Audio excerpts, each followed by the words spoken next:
and anything that happens is possible. And I feel that Roger, which I think he may have inherited in part from after Diamonds Are Forever, where they were already... In 1983, two James Bond movies hit theaters at the same time. The media called it the Battle of the Bonds, Sean Connery versus Roger Moore. For years, Connery kept quiet about Moore's lighter take on 007. But in a series of candid interviews, he finally reveals everything. Their first meeting, their last conversation, and the truth about who played Bond better. What emerges isn't the story anyone expected. Sean Connery was born on August 25, 1930, in Fountainbridge, Edinburgh, Scotland. His family didn't have much. His dad worked as a truck driver and factory worker, and his mom cleaned houses. They lived in a small, overcrowded tenement building. At 14, Sean left school to work full-time as a milkman. His job with St. Cuthbert's Cooperative Society was simple but demanding. Every day, he got up before dawn to load milk bottles onto a horse-drawn cart and deliver them around the neighborhood. The pay wasn't great, but it helped his family.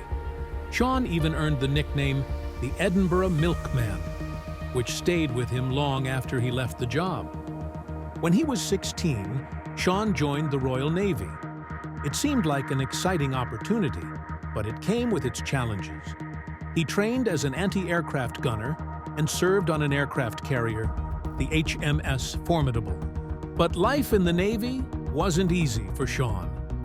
He suffered from seasickness and hated the strict rules and hierarchy. The stress gave him ulcers, a family condition that eventually forced him to leave the Navy after just 3 years. Still, his time there wasn't wasted. Sean developed a passion for fitness and bodybuilding, which later helped him stand out as an actor.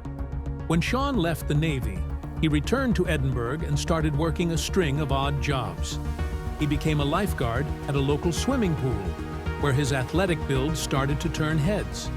He worked as a bricklayer, mixing cement and carrying heavy loads all day. He even drove trucks and polished coffins for a local business.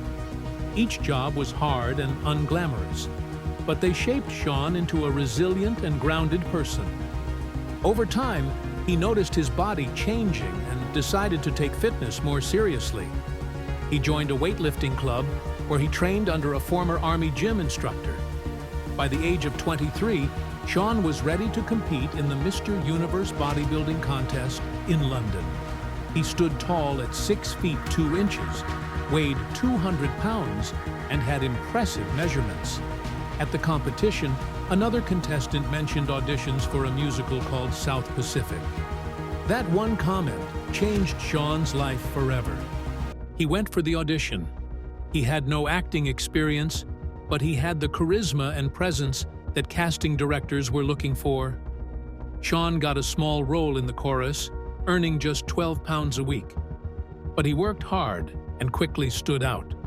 By the time the show reached Edinburgh, Sean had been promoted to a bigger role with a slightly higher pay.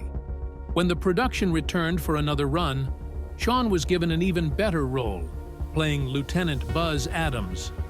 It was a huge jump for someone who had only just started acting, but Sean's natural charm and determination made it possible. During his time with South Pacific, Sean met an American actor named Robert Henderson. Robert saw potential in Sean and decided to help him. He gave Sean books to read, works by Shakespeare, Tolstoy, and Ibsen, and encouraged him to take speech lessons to improve his voice. These lessons turned out to be a big help in Sean's career later on. In 1957, Sean Connery got his first big role in a live BBC production called Requiem for a Heavyweight. Playing a washed-up boxer named Mountain McClintock, Connery surprised everyone with his performance. Even though he didn't look like a heavyweight boxer, his rough charm made the character believable. The play got people talking.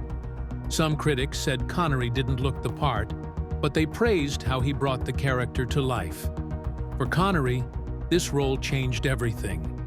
It showed he could lead a production, and it helped him get noticed by people who could give him bigger opportunities. 2 years later, in 1959, Connery landed another big role in Disney's Darby O'Gill and The Little People. This fantasy movie, based on Irish folklore, was a big step for Connery because it was his first Hollywood film. He played Michael McBride, a young Irish caretaker. For the role, he had to put on an Irish accent and even sing a song called Pretty Irish Girl with his co-star Janet Monroe. The movie was fun and magical, but not everyone loved Connery's performance. One critic called him tall, dark, and handsome, but didn't say much else about his acting. This criticism pushed Connery to work harder and prove he was more than just good looks. What Connery didn't know was that this film caught the attention of Albert R. Broccoli, the man who would soon be casting for Dr. No, the first James Bond film. In 1961, the hunt for the first James Bond began. The producers, Albert R. Broccoli and Harry Saltzman, wanted a big-name actor for the role. Their first pick was Cary Grant, one of Hollywood's biggest stars. At 58 years old, Grant was offered $1 million, an enormous amount back then. But there was a problem. Grant was only willing to do one film, and the producers needed someone who could stay for a whole series. So they had to let him go. Next, they thought of David Niven. He was Ian Fleming's personal favorite and even inspired parts of Bond's character in the books. At 52, Niven seemed perfect, suave, sophisticated, and charming. But Broccoli and Saltzman wanted someone younger, someone who could grow into the role over time. Running out of options, they decided to try something unusual. They held a Find James Bond contest through a newspaper. Over 1,000 people entered, hoping to become the famous spy.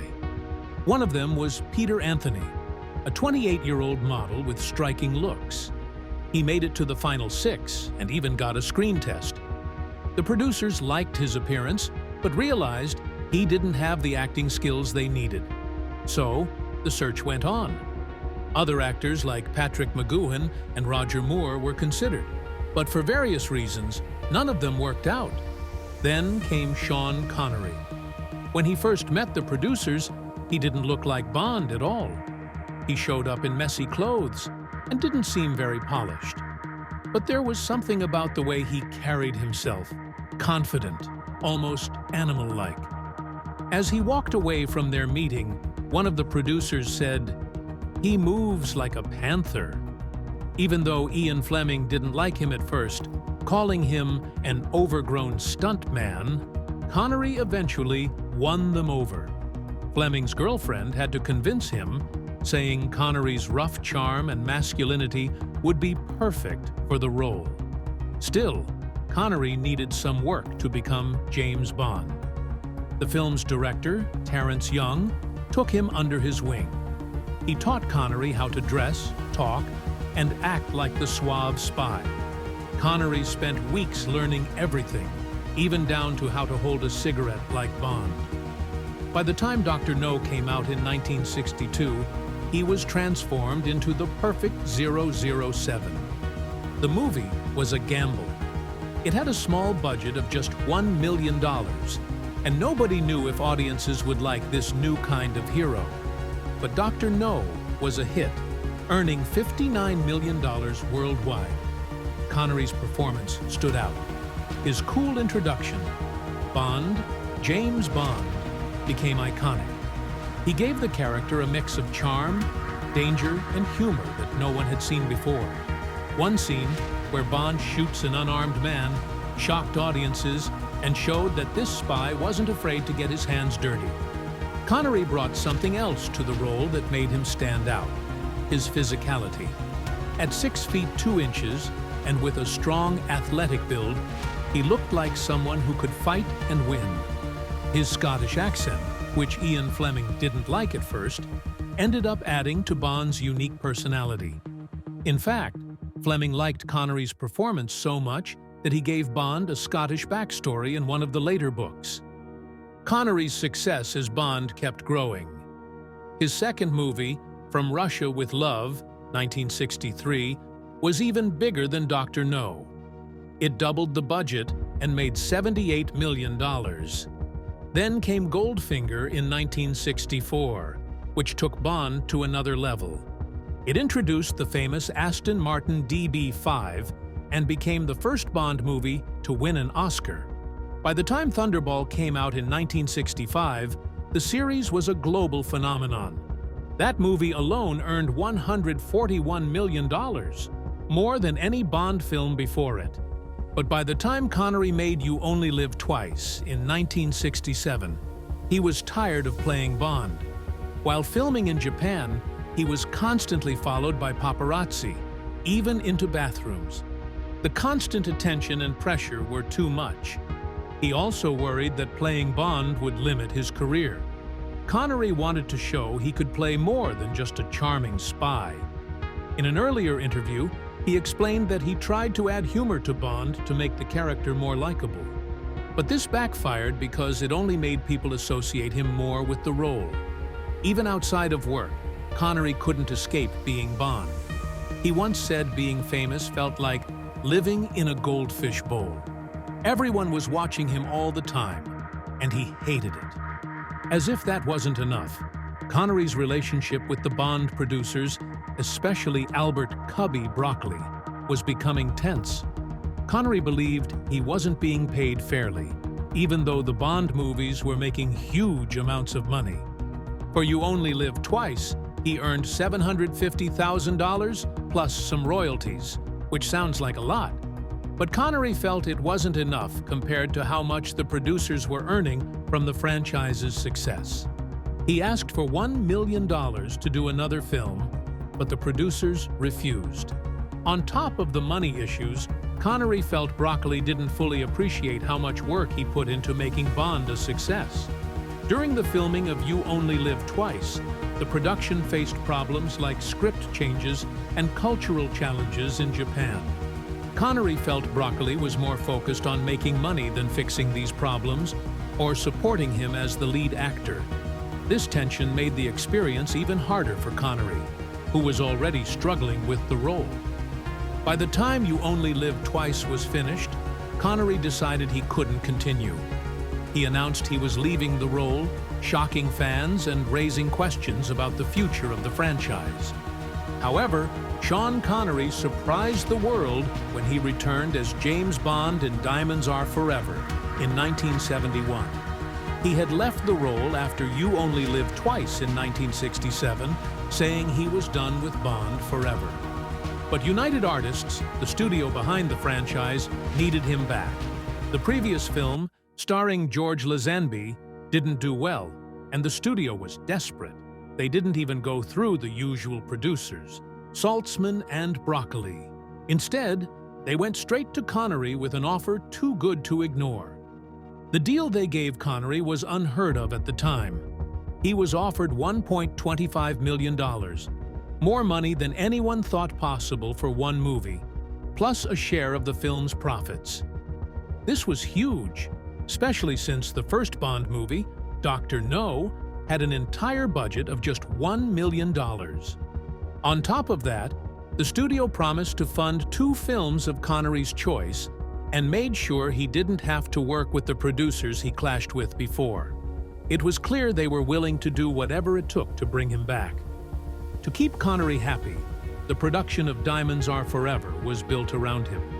The script was changed to add more humor, something he enjoyed, and most of the filming happened in Las Vegas, a place Connery loved because he could gamble there.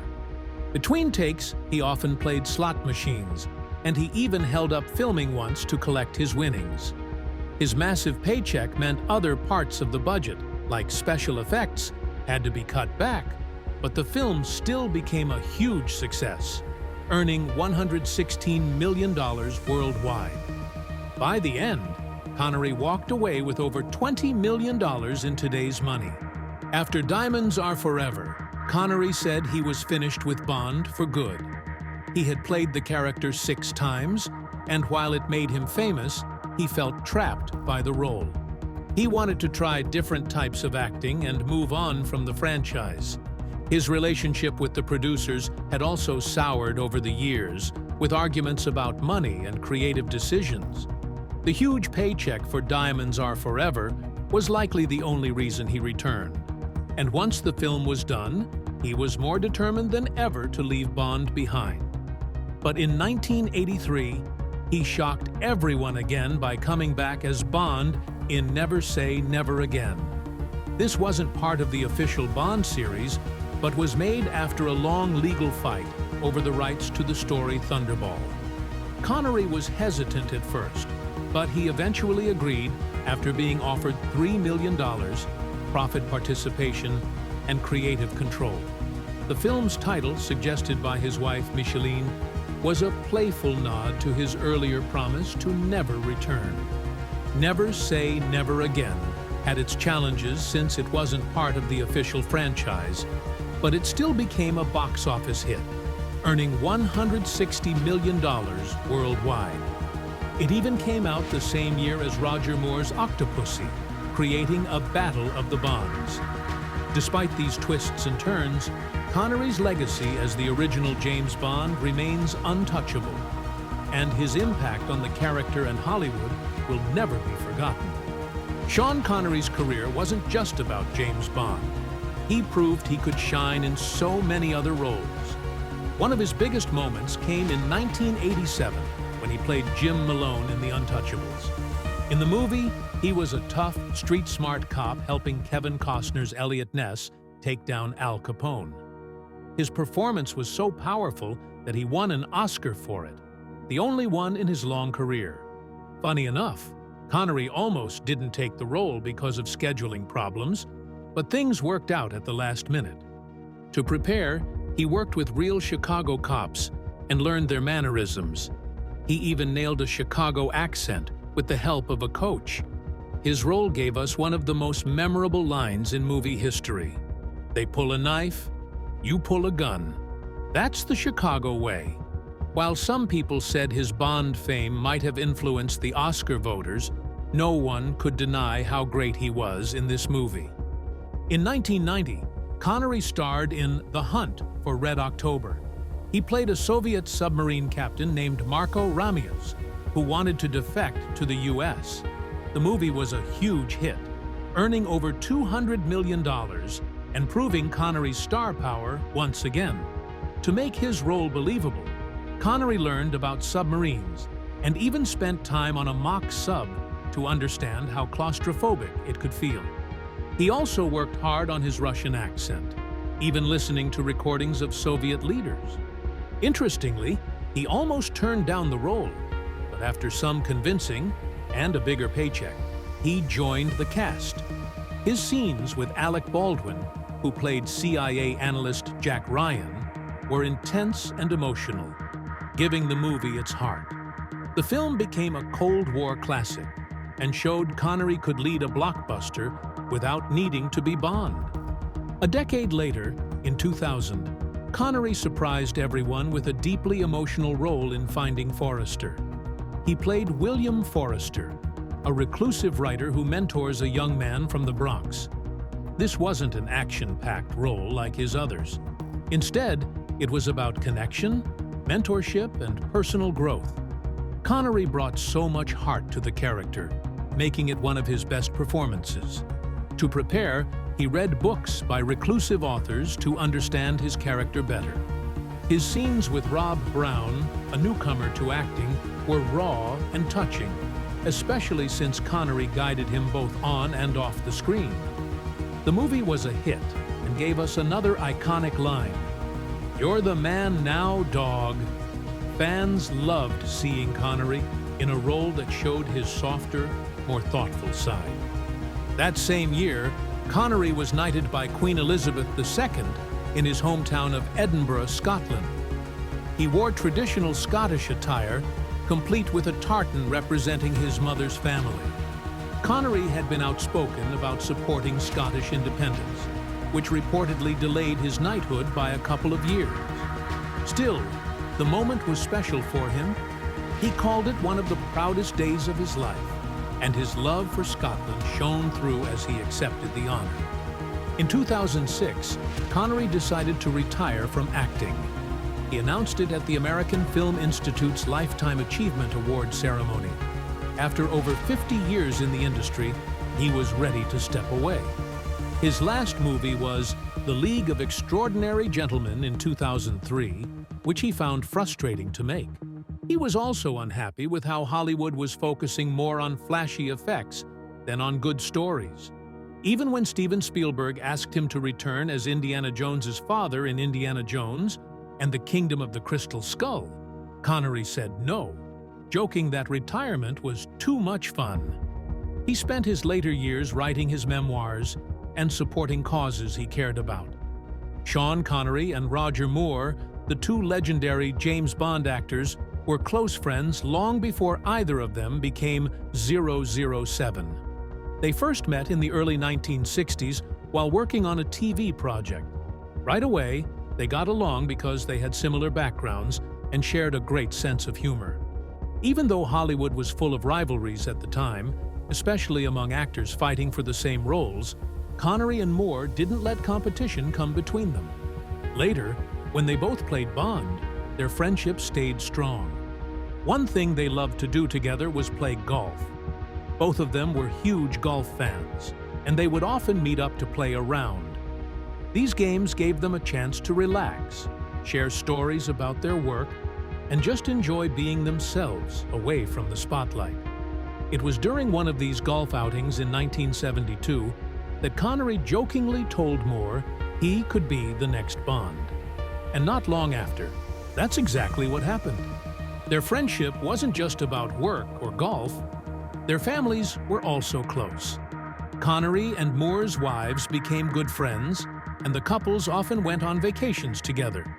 One of their most famous trips was in 1975, when they spent 2 weeks sailing the Mediterranean on Connery's yacht. Paparazzi caught photos of them in Monaco, which sparked rumors about the two Bond actors teaming up for a movie. Unfortunately, that never happened, but it shows how much fun they had together. In 1983, both actors played James Bond in different movies. Roger starred in Octopussy, while Sean returned as Bond in Never Say Never Again. The media called it the Battle of the Bonds and tried to stir up competition, but Sean and Roger refused to let it happen. Instead of fighting, they supported each other. They even met in private to talk about the situation. They decided to avoid any public rivalry and suggested to their producers that the films release on different dates to prevent direct competition. Their cooperation was rare in Hollywood, where competition is usually fierce. Sean went a step further to show his support. When Octopussy had its royal film performance in June 1983, Sean surprised everyone by attending. The event was a big deal, with Prince Charles and Princess Diana present.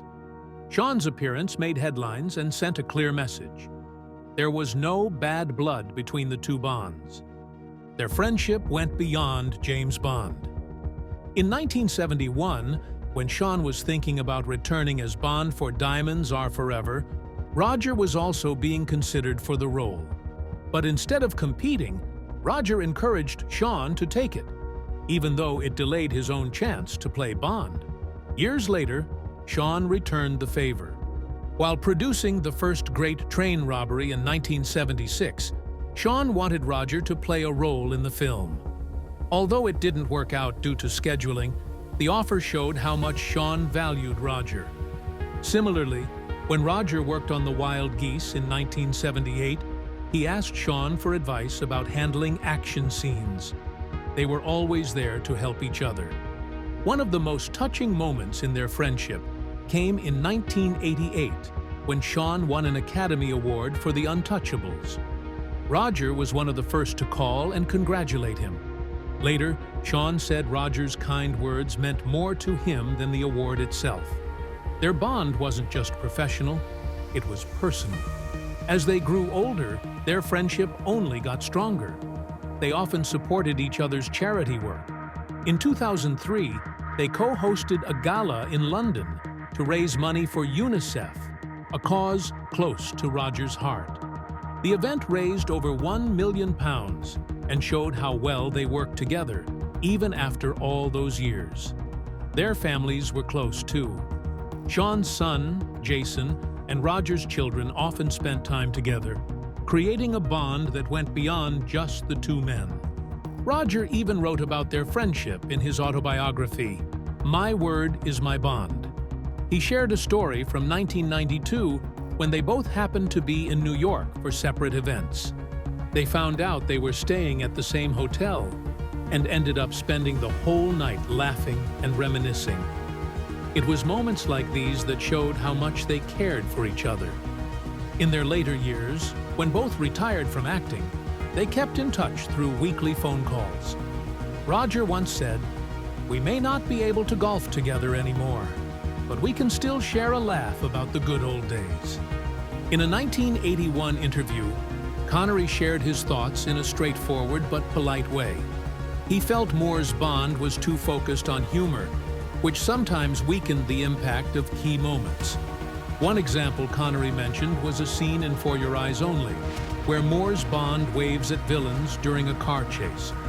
Connery thought this kind of humor ruined the tension, explaining that it didn't make sense. "They could have easily shot him if they wanted," he said, pointing out how it made the whole chase feel less believable. Connery preferred a version of Bond that was tougher and more realistic. He liked the idea of a spy who could handle danger with grit and seriousness. Still, Connery didn't completely dismiss Moore's work. He recognized that Moore's lighter style appealed to audiences and was part of the franchise's ongoing success. The differences between Connery's and Moore's interpretations went beyond just their approach to humor. Connery played Bond as a tough, dangerous figure with a balance of sophistication and raw physicality. He made action scenes feel intense and real, with a sense of cold-blooded determination. His Bond was someone who could charm in a tuxedo, but also brawl like a street fighter when needed. Roger Moore, on the other hand, leaned into Bond's charm and humor. He played the character as a smooth, light-hearted spy, often delivering clever one-liners with a smirk or a raised eyebrow. Moore himself once said he wasn't the cold-blooded killer type, which is why he added more humor to his performance. His Bond relied more on gadgets and wit than brute strength, a change that fit the tastes of audiences in the 1970s and 1980s. On May 23, 2017, the world said goodbye to Sir Roger Moore, one of cinema's most beloved icons. He passed away at the age of 89 in Switzerland after a brief and brave battle with cancer. His family shared the heartbreaking news on Twitter, leaving millions of fans around the world mourning his loss. When news of Moore's passing reached Sean Connery, the original James Bond, it deeply moved him. Connery, then 86, shared a heartfelt statement saying he was very sad to hear the news. He spoke warmly of their long friendship, filled with jokes and laughter, and expressed how much he would miss Moore. This simple tribute spoke volumes about their bond, which had lasted decades. Despite fans and critics often comparing them as rival Bonds, the two shared a genuine camaraderie that started long before their days as 007.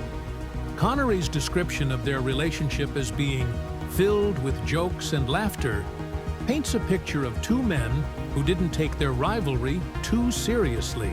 A playful example of this camaraderie came in 1973 when Moore prepared to take on the role of James Bond in Live and Let Die. During a haircut for the film, director Guy Hamilton insisted on a short, tidy style. Moore, known for his thick, luxurious hair, was nervous about the drastic change. The scene reportedly turned into a humorous moment, with Moore's silky brown locks falling to the floor as the scissors snapped away. Moore later joked about stepping into Connery's shoes, once quipping, "I'm not that good, but I'm the best Bond that's not Sean Connery."